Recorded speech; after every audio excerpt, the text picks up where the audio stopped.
এই কাহিনীর সমস্ত চরিত্র এবং ঘটনা সম্পূর্ণ কাল্পনিক। বাস্তবে জীবিত বা মৃত কোনো ব্যক্তি অথবা কোনো ঘটনার সাথে এর মিল থাকলে তা সম্পূর্ণ অনিচ্ছাকৃত এবং কাকতালীয়। ব্যবহৃত অপ্রাকৃত এবং অলৌকিক ঘটনাক্রম পরিবেশনার উপক্রম মাত্র। কুসংস্কারে বিশ্বাস করবেন না, কুসংস্কার ছড়াবেন না।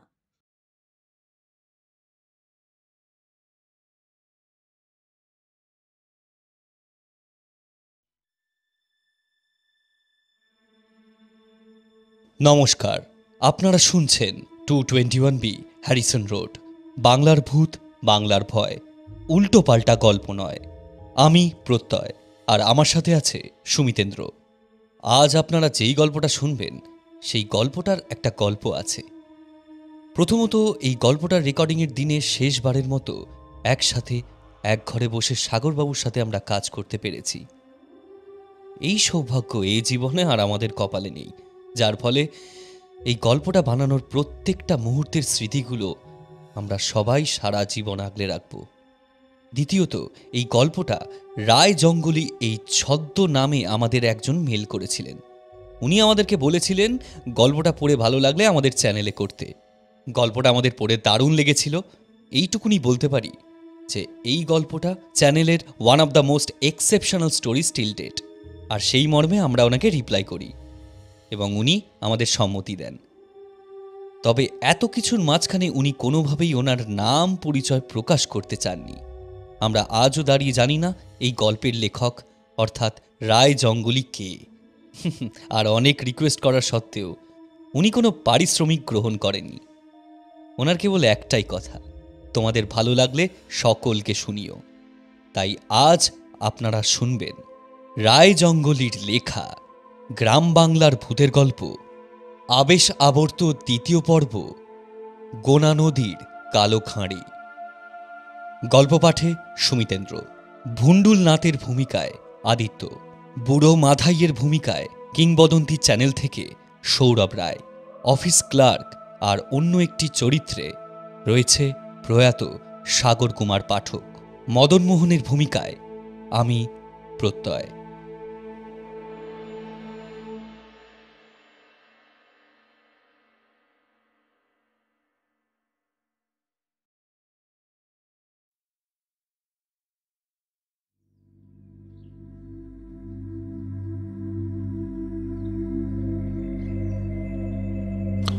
হেমন্তকাল সুন্দরবনে আরামের বার্তা বয়ে আনে। বর্ষা ঋতুর আগে গ্রীষ্ম এবং পরের মরশুম শরৎ হলো সাইক্লোনের সময়। দিনের পর দিন, বছরের পর বছর বিভিন্ন নামধারী এই ঘূর্ণিঝড়গুলি এই অঞ্চলে ক্রমবর্ধমান ধ্বংসলীলা চালিয়ে যাচ্ছে। কিন্তু শীতের সময় সুন্দরবন তুলনামূলক শান্ত ও স্থির। রোলিং কম, মানে নদীতে ঢেউ প্রায় নেই বললেই চলে। কাঠফাটা রোদ নেই, প্যাঁচ প্যাঁচে আর্দ্রতা নেই। আছে সকালের কুয়াশায় মোড়া অপূর্ব সূর্যোদয়, হিমেল হাওয়ার গুটিসুটি মেরে শুয়ে পড়া। মরশুমের এই পরিবর্তন বেশ লাগছে মদনবাবুর। নতুন উদ্যমে তিনি কাজে নেমে পড়েছেন। ইতিমধ্যে সেই দ্বীপের মুখের খাল ধরে তিনি দক্ষিণে অগ্রসর হয়েছেন এবং অতঃপর দুই পশুর গাছের মাঝখানের একটা সাইড খালও তিনি আবিষ্কার করেছেন। কিন্তু বাইরে থেকে দেখে মনে হয় তাতে জল বিশেষ নেই। ভুন্ডুলনাথ বললেন, ওটা মনে হয় চটা খাল বড়বাবু, কোটাল ছাড়া জল হবে না। আর চারদিকে যা ঝোপ, ওতে ঢোকাই খুব মুশকিল। কিন্তু ওটাই একবার ঢুকলে সামনে চওড়া জায়গা আছে। কিন্তু আমি নিশ্চিত ওটা অগভীর চটা খাল নয়। মুখটা হয়তো ঝোপে জারে বন্ধ হয়ে এসেছে, কিন্তু পুরনো ম্যাপ অনুযায়ী এটাই এখন যেটাকে আমরা বুড়ির ডাবরি খাল বলি, সেটাই গিয়ে পড়েছে বলে মদনবাবু মোবাইলে তোলা ম্যাপের ছবিটা ভুন্ডুলকে দেখালেন। ভুন্ডুল মাথা চুলকে ফোনটা বড়বাবুকে আবার ফেরত দিয়ে দিলেন। কি হলো বড়বাবু, এই ম্যাপ জিনিসটা আমার মাথায় ঠিক ঢোকে না। আপনি বলছেন যখন তাই হবে। আচ্ছা, পরের কোটাল কবে? 3 দিন পর পূর্ণিমা। ঠিক আছে, 3 দিন পর আমরা আবার এই খালে ঢুকবো।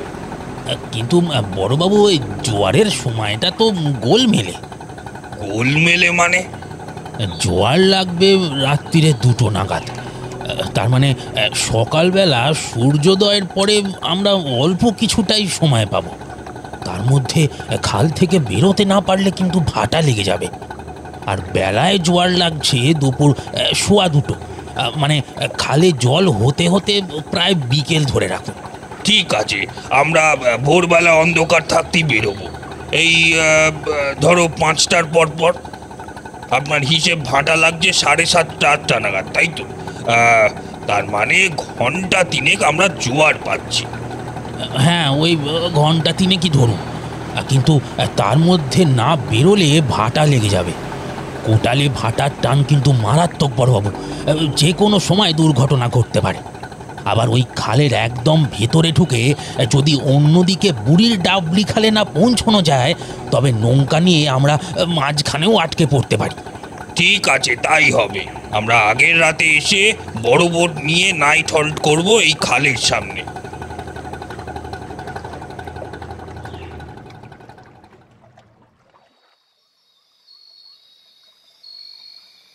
যা প্ল্যান ছিল সেই মোতাবেক মদনবাবু ও ভুন্ডুলবাবু সঙ্গে আরও 2টো ছেলেকে নিয়ে গোনা নদীর পশ্চিম পাড়ে নাইট হল্ট করতে এলেন এক পূর্ণিমার রাতে।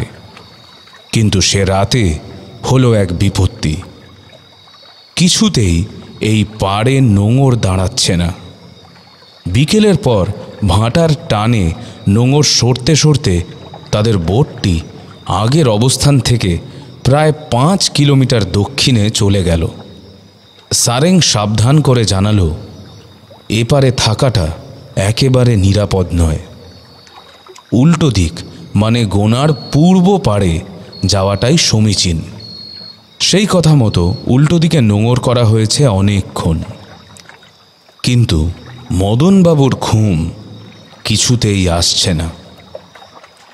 ডেকের ওপর উঠে একটা বেঞ্চিতে বসলেন তিনি। ঠান্ডা পড়েনি বিশেষ, তবে হাওয়ায় একটা হিমেল আমেজ আছে। পূর্ণিমা আলোয় চারিদিক যেন চকচক করছে। হঠাৎ দূরে নদীর উল্টো পার বরাবর কিছু একটা চলাচল লক্ষ্য করলেন তিনি। উত্তর দিক থেকে একটা নৌকা যেন পশ্চিম পার বরাবর এগিয়ে আসছে। সর্বনাশ! এ তো সেই বুড়িটা মনে হচ্ছে।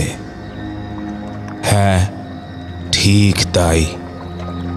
চাঁদনি রাতের পরিষ্কার আলোয় দেখা যাচ্ছে সেই বুড়ি সাদা ধান গায়ে দিয়ে নৌকা বেয়ে চলেছে ওপার ধরে। তাহলে মাধাই মাইতি ভুল বলেনি। চলতে চলতে হঠাৎ ওদের বোটের ঠিক উল্টো দিকের সেই খালের সামনে এসে থামল বুড়ির নৌকা। তারপর বেয়ে বেয়ে সেই খালে ঢুকে গেল। কি অদ্ভুত! তাহলে সেই বুড়ি এখনো বেঁচে আছে? কি আশ্চর্য ব্যাপার! কিন্তু ঘটনার খানিকক্ষণ পরে একটু সহজ হলেন মদনবাবু। তিনি মনে মনে ভাবলেন, তার আন্দাজ তাহলে ঠিক। এই খালটাই আসলে ধাঁধার সেই খাল।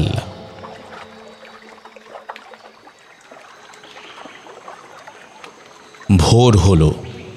মদনবাবুর মাথার পিছন দিকে পূবের আকাশ ব্ল্যাকবোর্ডের আঁকা ছবির মতো জ্যোৎস্না ধোয়া বনভূমির রূপলি চিত্রটা মুছে দিতে লাগলো একটু একটু করে। বোটের সকলে একে একে ঘুম থেকে উঠল, কিন্তু মদনবাবু রাতে দেখা এই ঘটনাটা চেপে গেলেন সবার থেকে। কাউকে কিছু বললেন না। কথা মতো সকাল 5টায় নৌকা নিয়ে বেরোলেন ওনারা। চারিদিক তখনও অন্ধকার। খানিকক্ষণ অপেক্ষা করার পর যখন আকাশ একটু পরিষ্কার হলো, তখন ওরা চারজন ডিঙি নৌকা নিয়ে প্রবেশ করল সেই খালের ভেতরে। দুই পশুর গাছের সামনে যখন তারা পৌঁছল, ঘড়ির কাঁটায় 6টা বাজছে। সূর্যোদয় হয়ে গেছে ততক্ষণে। এখন খালে ঢোকার মুখের ঝোপ কেটে নৌকা চালার মতো রাস্তা করে নিতে হবে। সহকারী ছেলে দুটোকে নির্দেশ দিতে তারা প্রথমে খানিক অবাক হলো, তারপর অবশ্য কথা মতো কাজ করতে লাগলো। গোলপাতার জঙ্গল এক দিক থেকে কেটে কেটে রাস্তা তৈরি করা হলো। তারপর সাবধানে সেই কাটা ডালপালা দূরে ছুঁড়ে ফেলা হলো, যাতে সেগুলো বোটের পাখায় না জড়িয়ে যায়। ঠিক আন্দাজ করেছিলেন মদনবাবু। খালটা সরু হলেও গভীর। খাল বেয়ে এগিয়ে চললেন তারা, খালের আরও ভেতরে। ঘড়ির কাঁটায় এখন 6:30 বেজে গেছে। আড়াই বাঁকে থামতে হবে। বাঁদিকে প্রথম বাঁক পেরোলো ওরা। দূরে ধুঁদুল গাছের পরে আরেকটা বাঁক ডান দিকে চলে গেছে, কিন্তু তারপর কোথায় যাবে? আধখানা বাঁক কিভাবে পেরোবে তারা? দেখতে দেখতে 2 নম্বর বাঁক পেরিয়ে গেল ওদের ডিঙি। নৌকা এগিয়ে চলেছে। না, আশেপাশে কোনো কিছুর চিহ্নই পেলেন না মদনবাবু। 7টা বাজল। দেখতে দেখতে আরও একটা বাঁক চলে এলো যে। কোথায় আড়াই বাঁক? উফ, কি মুশকিলে পড়া গেল। হাতের ইশারায় শুকানে বসা ভণ্ডুল বাবুকে নৌকা থামাতে বললেন তিনি। আড়াই বাঁক আবার কি হয় নাথবাবু? বড়বাবু, এসব বাদ দেন এখন। ওই দেখুন, ভাটা লেগে গেছে। খানিক পরেই খালে ব্যাপক টান পড়বে। ব্যাপারটা ঠিক সুবিধা ঠেকছে না আমার। দাঁড়ান না, একটু ভাবতে দিন আমায়। বলে একটি ছেলের দিকে চেয়ে বলে উঠলেন, এই ছোকরা, তুমি নাকি লেখাপড়ায় খুব ভালো, বলো তো আড়াই বাঁক মানে কি? প্রশ্নের আকস্মিকতায় প্রথমে ছেলেটা খানিকটা থতমতো খেয়ে গেল। তারপর কি একটা চিন্তা করে সে মুচকি হেসে বলল, এ তো সোজা ব্যাপার। 1 বাঁক মানে 90 ডিগ্রি।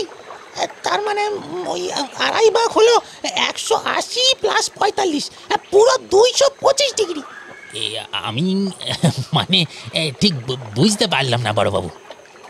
উত্তর শুনে ভণ্ডুলনাথ মুখে একটা অদ্ভুত শব্দ করে মাথা চুলকাতে লাগলেন।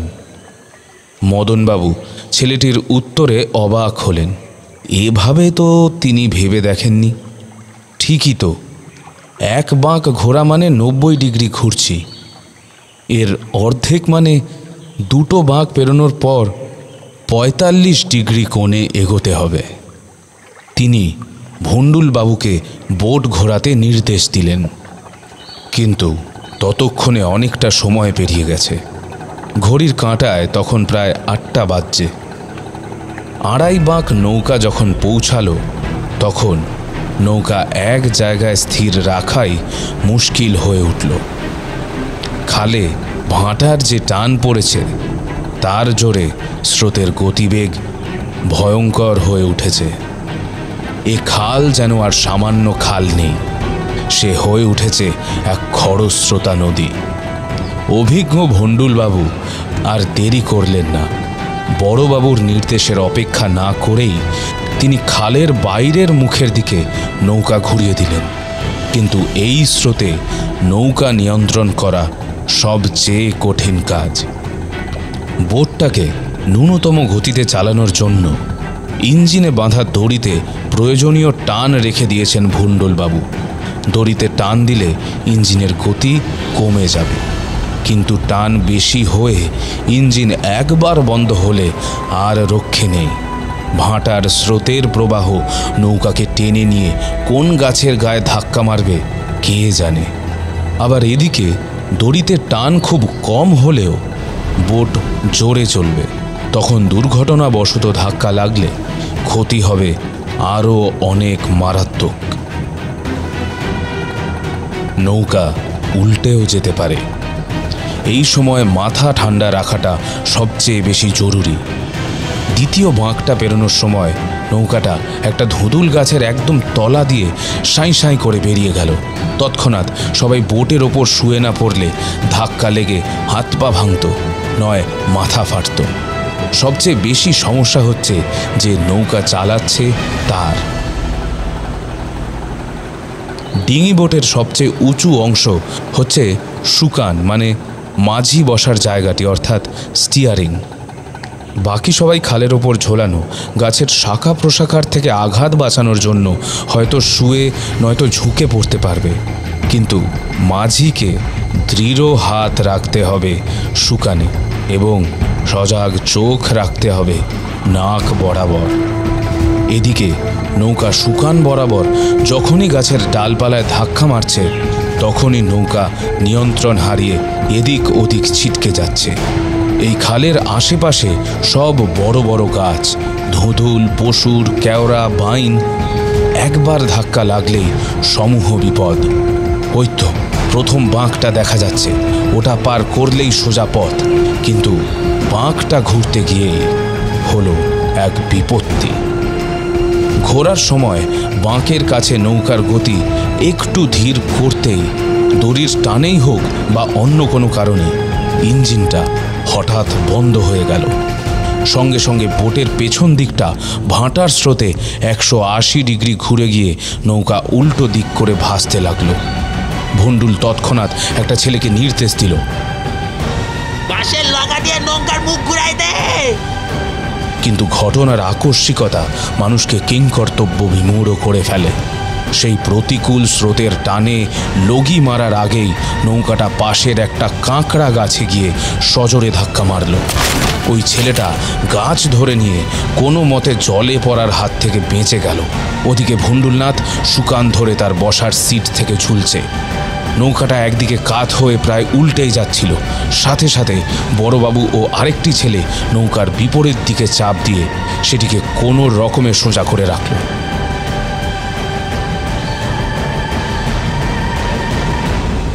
এত কিছুর পর তারা যখন অবশেষে খাল থেকে বেরোলো, তখন ঘড়িতে প্রায় 9:15 বাজছে। ওরা চারজন হাঁফ ছেড়ে বাঁচল। বিপদ কেটেছে, কিন্তু বিপদ কবে কার কথা শুনেছে? সবাইকে চমকে দিয়ে একদল বোলতা এসে নৌকোর উপর চড়াও হয়ে সবাইকে কামড়াতে লাগলো। কোথাও কোনো গাছে হয়তো এদের বাসা ছিল। এতগুলো গাছ ধাক্কা মারতে মারতে এসেছে তারা, কিন্তু সেসব ভাবার সময় আর নেই। তবে ভন্ডুলনাথের উপস্থিত বুদ্ধির তারিফ করতেই হয়। এসব বাধা বিঘ্ন উপেক্ষা করে সে সজোরে হাঁক মারল, ইঞ্জিন স্টার্ট কর, হ্যান্ডেল ঘোরা। সৌভাগ্যক্রমে একবারেই ইঞ্জিন চালু হয়ে গেল। নৌকা চলতে শুরু করলে কিছুক্ষণ পর বোলতার দলও ক্ষান্ত দিল। অতঃপর প্রায় 10টা নাগাদ তারা নদী পেরিয়ে পূর্ব পারে নোঙর করে থাকা তাদের বড় বোটের গায়ে এসে ভিড়ল।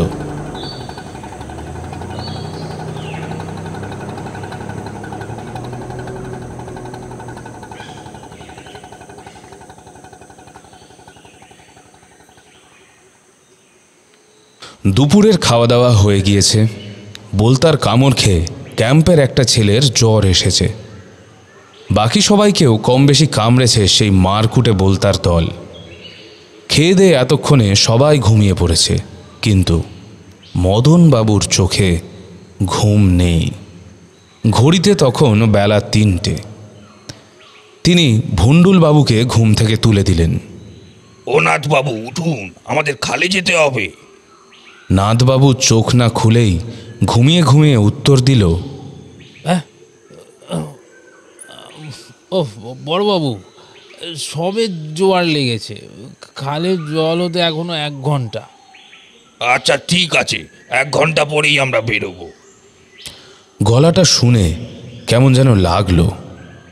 চোখ মুখ ধুয়ে ভন্ডুলনাথ যখন বোটের ওপর উঠল, তখন দেখল বড়বাবু বোটের রেলিং ধরে এক দৃষ্টে সেই খালের দিকে চেয়ে আছে। সে তার পাশে গেল। আচ্ছা বড়বাবু, আপনি কি সত্যি ওই খালে আবার যেতে চান? কি বলছেন নাথবাবু? আমাকে যে ওই খালে যেতেই হবে। তার চোখের সেই চাউনি দেখে ভয় পেল ভণ্ডুলনাথ। এই তো তার চেনা বড়বাবু নয়। হাব ভাব কেমন যেন অন্যরকম, চোখ লাল, চুল উস্কো খুস্কো, যেন একটা ঘোর পেয়েছে তাকে। ভণ্ডুলনাথ আর কথা বাড়ালো না, চুপচাপ নিচে এসে নিজের বিছানায় শুয়ে পড়ল। এই কোন পাগলামি মাথাচাড়া দিয়েছে বড়বাবুর মাথায় কে জানে।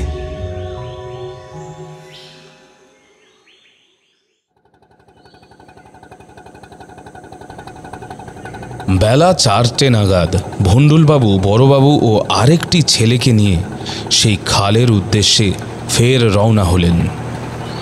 সূর্যাস্তের আগের ঘণ্টা দেড়েক ও তারপর আরও আধ ঘণ্টা, এই 2 ঘণ্টার মধ্যে কাল থেকে না ফিরলে অন্ধকারে কি হবে কে জানে।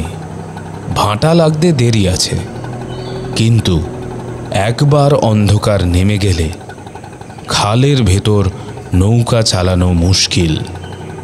সঙ্গে সার্চলাইট ও বন্দুক 2 নেওয়া হয়েছে, যদিও জোয়ার চলছে। চেনা পথে ঘণ্টাখানেকের মধ্যেই সেই আড়াই বাঁকের মাথায় উপস্থিত হয়ে গেল তাদের ডিঙি। কিন্তু এবার কি হবে? মদনবাবু পাগলের মতো এদিক ওদিক তাকাচ্ছেন। খালের একেবারে প্রান্তে একটা ঝিরে মতো আছে, তার মুখেই নৌকাটা দাঁড়িয়ে এখন।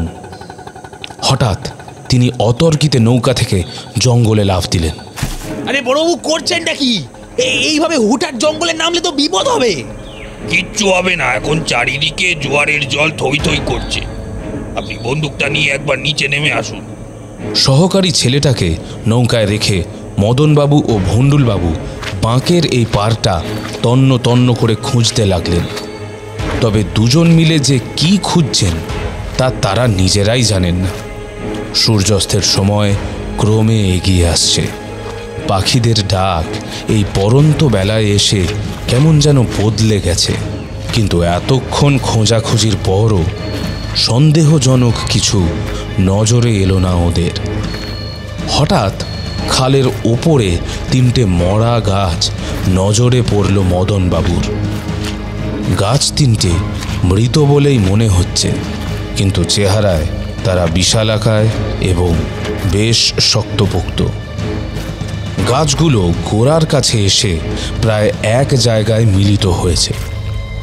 জোয়ারের জল না নামলে বোঝা মুশকিল যে আদেও এই 3টে আলাদা গাছ, না একই গাছের 3টে বৃহদাকার কাণ্ড। গাছগুলোর দিকে চেয়ে তার কিছু একটা বোধ হলো। তিনি চিৎকার করে ভণ্ডুলবাবুকে ডেকে ওপারে যেতে নির্দেশ করলেন। ও নাথবাবু, তাড়াতাড়ি ওপারে যেতে হবে। 2-এর সাথে অর্ধেক জুড়লে যেমন আড়াই হয়, তেমনি 3-এর থেকে অর্ধেক কমলেও হয় আড়াই। 3 নম্বর বাঁকের পিছনের দিকে এই ঝিরেটা সকালে কেউ খেয়াল করেনি। ওপারে পৌঁছাতে না পৌঁছাতে মদনবাবু আবার লাফ দিলেন জলে, কিন্তু সবাইকে অবাক করে দিয়ে জলে পড়তেই তিনি ডুবে গেলেন। খালের এত কিনারাতেও কোনো ঠাঁই পেলেন না। ভণ্ডুলবাবু চিৎকার করে উঠলেন, বড়বাবু, গাছটা ধরে নিন আপনি। কিন্তু কিভাবে গাছ ধরবেন তিনি? কালচে রঙের সেই গাছে বাসা বেঁধে আছে বহু বছরের পুরনো শ্যাওলা আর ঝিনুক। হাত দিতেই হাত পিছলে যাচ্ছে, নয় যাচ্ছে কেটে। মদনবাবু গাছের গোড়াতেই হাবুডুবু খেতে লাগলেন। ভাবগতিক সুবিধের নয় দেখে ভণ্ডুলবাবু বাঁশের লগাটা বাড়িয়ে দিলেন মদনবাবুর দিকে। বড়বাবু, বাঁশটা শক্ত করে ধরুন। কোনো মতে বাঁশটা ধরলেন মদনবাবু। নোনা জল খেয়ে ততক্ষণে তার অবস্থা বেশ কাহিল হয়ে পড়েছে। ঠিক তখনই একটা কাণ্ড ঘটল। এতক্ষণ ছটফট করতে করতে মদনবাবুর পা গিয়ে ঠেকল একটা ধাতব কোনো বস্তুতে। সারা শরীরে শিহরণ খেলে গেল তার। এতক্ষণের ছটফটানি ভাবটা নিমেষেই গেল উবে। তিনি পা দিয়েই জলে ডুবে থাকা সেই অজ্ঞাত বস্তুটাকে পরীক্ষা করতে লাগলেন। কি করছেন কি বড়বাবু? নৌকায় উঠে আসুন আপনি তাড়াতাড়ি। তারানাথ বাবু, আমি পেয়েছি বলে আরেকটা হাত দিয়ে তিনি পায়ে ঠেকা বস্তুটাকে তোলার চেষ্টা করতে লাগলেন। দোহাই আপনার বড়বাবু, দোহাই, এই খাল থেকে বেরোতে হবে আমাদের। ভুন্ডুল গলার সবটুকু শক্তি দিয়ে যেন আর্তনাদ করে উঠল, কিন্তু সেই আর্তনাদ দীর্ঘস্থায়ী হলো না। অজানা এক আতঙ্কে সবার গায়ের লোম খাড়া হয়ে উঠল। নৌকার চারিদিকের জল হঠাৎ করেই কেমন ঘোলা হয়ে উঠছে আস্তে আস্তে। অজান্তেই যেন আকাশে ঘন কালো মেঘ জমে উঠছে, কিন্তু আকাশে তো মেঘ নেই, পুরো পরিষ্কার। তারপর সবাইকে চমকে দিয়ে সেই জল যেন আপনা থেকেই জীবন্ত হয়ে উঠল। সেই মৃত গাছের গোড়াতে এই খালের জল অদ্ভুত রকমের নড়াচড়া শুরু করেছে। তাদের চারিপাশে অন্ধকার নেমে আসছে দ্রুত, যেন হঠাৎ করে সন্ধ্যা নেমে গেছে। তারা সবাই মিলে যা দেখল তা বোধহয় কোনো ভয়ঙ্কর রাতের কোনো দুঃস্বপ্নেও ভাবতে পারেনি কেউ। খালের মুখের দিক থেকে নৌকা বেয়ে ধেয়ে আসছে বুড়ির ডাবরির খালের সেই বুড়ি। গায়ে সাদা থান, ধপধপে সাদা চুল হাওয়ায় অজস্র সাপের ফনার মতো উঠছে। তার ফ্যাকাশে মুখ থেকে যেন রাগ ঠিকরে বেরোচ্ছে। সরাসরি তাদের দিকে নিবদ্ধ তার সেই হিংস্র দৃষ্টি দেখে যেন শির দ্বারা কেঁপে উঠছে সকলের। বুকের শেষ সাহসটুকু নিংড়ে নিচ্ছে এই দৃশ্যের বিভৎসতা, কিন্তু বুড়ি যেন তাদের কাছে আসতে পারছে না। খানিক দূর থেকেই গর্জে চলেছে। তার সেই গগনভেদী পৈশাচিক আক্রোশে সুন্দরবনের জল জঙ্গল যেন কেঁপে কেঁপে উঠছে আতঙ্কে। অকস্মাৎ নৌকার চারিদিকের জল গতিশীল হয়ে চক্রাকার আবর্তে ঘুরতে শুরু করলো। সেই আবর্তের ধাক্কায় ডিঙি নৌকা, মদনবাবু ও জলের ওপর ভেসে থাকা সকল বস্তু যেন চরকির মতো সেই গাছের গোড়ায় ঘুরপাক খেতে লাগলো। হঠাৎ মাথার পেছনে সজোরে একটা ধাক্কা খেলেন মদনবাবু। তীব্র যন্ত্রণায় ছটফট করে উঠলেন। গায়ের সমস্ত শক্তি উজাড় করে নৌকার এক পাশের মলম পিঠটা শক্ত করে আঁকড়ে ধরে নিজের শরীরটাকে ঝুলিয়ে দিলেন জলে। পরক্ষণে শরীরের শেষটুকু শক্তি দিয়ে যেন মদনবাবু আর্তনাদ করে উঠলেন, সন্ধ্যা তারা, সন্ধ্যা তারা। কিছুক্ষণের মধ্যেই চোখে অন্ধকার নেমে এলো তার। জ্ঞান হারালেন মদনবাবু।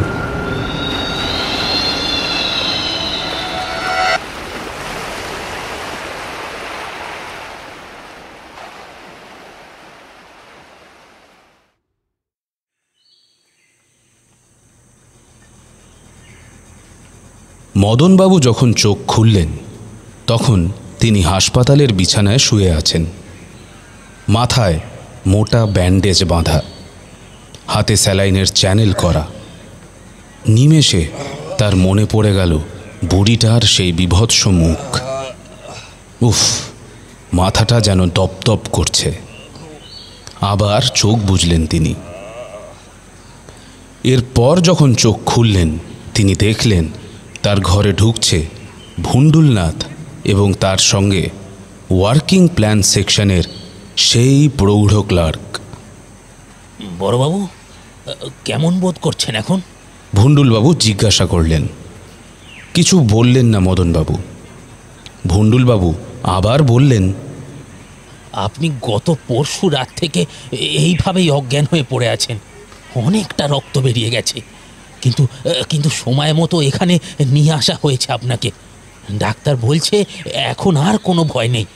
বনবিবি সহায় বড়বাবু, বনবিবি সহায়। কি ভাগ্যে মাধাই মাইতির মাদুলিখানা আপনার টেবিলের ওপর থেকে নিয়ে সঙ্গে করে রেখে দিয়েছিলাম, নয়তো বুড়ি আমাদের চিবিয়েই খেয়ে ফেলতো। আমরা খাল থেকে এরোলাম কিভাবে? ওই যে সন্ধ্যা তারা, বোটের মাথায় সন্ধ্যা তারা, জীবন পারের সেই কিনারা। মানে আপনি তো বার কতক সন্ধ্যা তারা বলতে বলতে মলমবিটটা ধরে ঝুলতে ঝুলতে জ্ঞান হারালেন। আমি তখন কি করব? ভাগ্যিস ছোটবেলায় পড়েছিলাম যে সন্ধ্যা তারা পশ্চিম আকাশে ওঠে। যেমনি ভাবা অমনি কাজ। আপনাকে নৌকায় টেনে তুলে সঙ্গে সঙ্গে বোট চালিয়ে দিলাম পশ্চিম দিকে।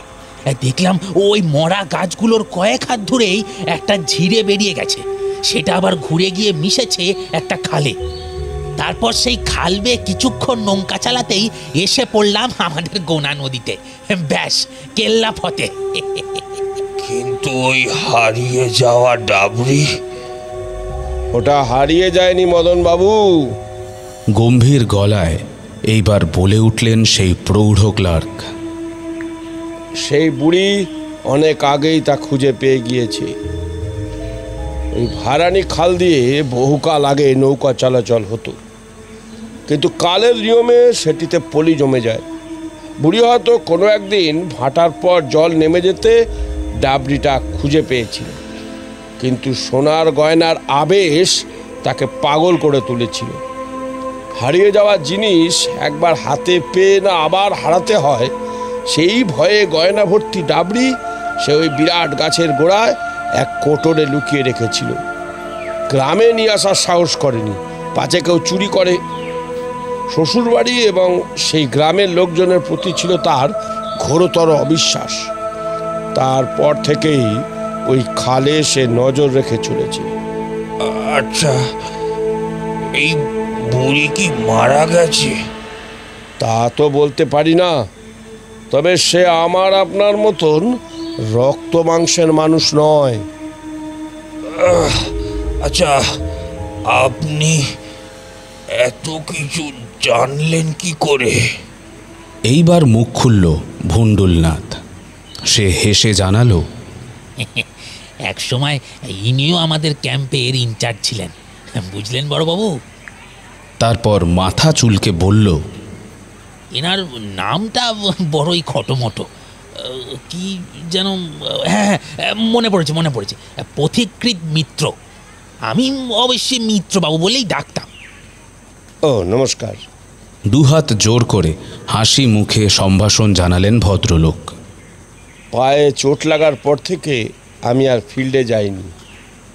আচ্ছা, তাহলে ডায়েরির ওই ডবল এম ব্যক্তি কি মাধাই মাইতি? কথাটা শুনে হো হো করে হেসে উঠলেন সেই প্রৌঢ়। মাধাই মাইতি তো নিরক্ষর লোক, ওটা আমারই ডায়েরি। ধাঁধাগুলো যদিও আমি আর মাধাই দুজনে মিলেই সংগ্রহ করেছিলাম শর্টবেলের পুরনো বাসিন্দা আর জেলেদের কাছ থেকে। মারা যাওয়ার আগে মাধাই আমায় ফোন করেছিল, বলেছিল যে আপনি সেই ধাঁধা হাতে পেয়েছেন। ডায়েরির মাঝখানে পৃষ্ঠাটা ওর কাছে গচ্ছিত রেখেছিলাম, যাতে ভুলবশত কেউ ওই ধাঁধা সমাধান না করে ফেলে। ওই একটা প্রিকশন আর কি। তাহলে মাধাইকে দিয়ে সেটা আবার পাঠালেন কেন? আমি পাঠাইনি, মাধাই নিজে থেকেই দিয়েছিল আপনাকে। হয়তো দেখতে চেয়েছিল আমাদের পর এই ধাঁধার কল আবার কেউ ভাঙতে পারে কিনা। আমাদের মানে আপনি কি? হ্যাঁ, আমি ওই ধাঁধা সমাধান করতে পেরেছিলাম। তারপর মাধাইকে নিয়ে আমি ওই খালেও গিয়েছিলাম। ওই জলের আবর্তে পড়েই আমার পায়ের আজ এই দশা। আমি জানতাম আপনি ওই ধাঁধার পিছনে লেগে পড়েছেন। আজ না হোক কাল আপনি ওই খালে যাবেন, তাই ভুন্ডুলকে বলে দিয়েছিলাম সব সময় আপনার সঙ্গে সঙ্গে থাকতে। একটা দীর্ঘ নিঃশ্বাস নিয়ে আবার বলতে শুরু করলেন মিত্রবাবু। আমি সেদিন ডিভিশনে চাইলেই আপনাকে ভুল ম্যাপ দিতে পারতাম, কিন্তু দিতে পারিনি। আমিও মাধাই মাইতির মতোই আপনার চোখ দেখে অবাক হয়ে গিয়েছিলাম। কি দেখেছিলেন আমার চোখে? আবেশ। কি? আবেশ মদনবাবু, ইংরাজিতে যাকে বলে অবসেশন। আপনি নিজে বুঝতে পারবেন না, তবে আপনার আশপাশের লোককে জিজ্ঞেস করলে বুঝতে পারবেন যে আপনি ইদানিং এক ঘোরের মধ্যে ছিলেন। ওই ধাঁধা যদি আপনি সমাধান করতে না পারতেন, তবে আপনার মানসিক স্বাস্থ্যের অবনতি ঘটত। হয়তো বদ্ধ উন্মাদ হওয়া ছাড়া আর কোনো উপায় থাকতো না আপনার। মদনবাবু চুপ করে বসে রইলেন। অনেকক্ষণের নীরবতা কাটিয়ে তিনি বললেন, ওই ডায়েরি যদি আপনার হয়, তাহলে ডবল এম কেন লিখেছেন? এটা আমার নতুন নাম, মৃত্যুঞ্জয় মিত্র। এই নামই এখন আমি ব্যবহার করে থাকি।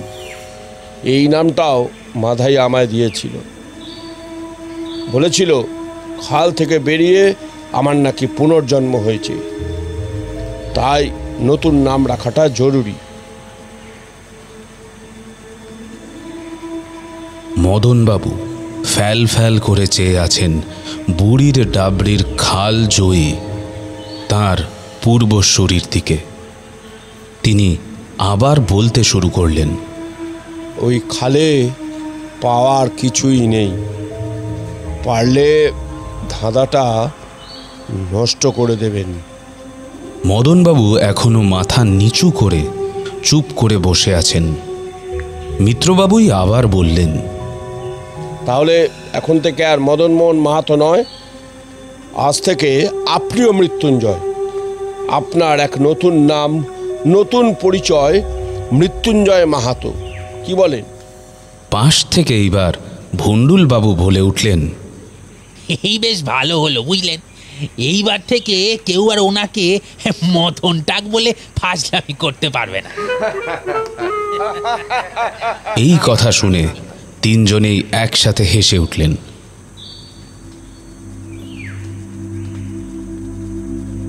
বাইরে হেমন্ত সকালের কাঁচা হলদে আলো হাসপাতালের ঘরে প্রবেশ করে চারিদিক অচেনা এক নতুন রঙে রাঙিয়ে তুলেছে।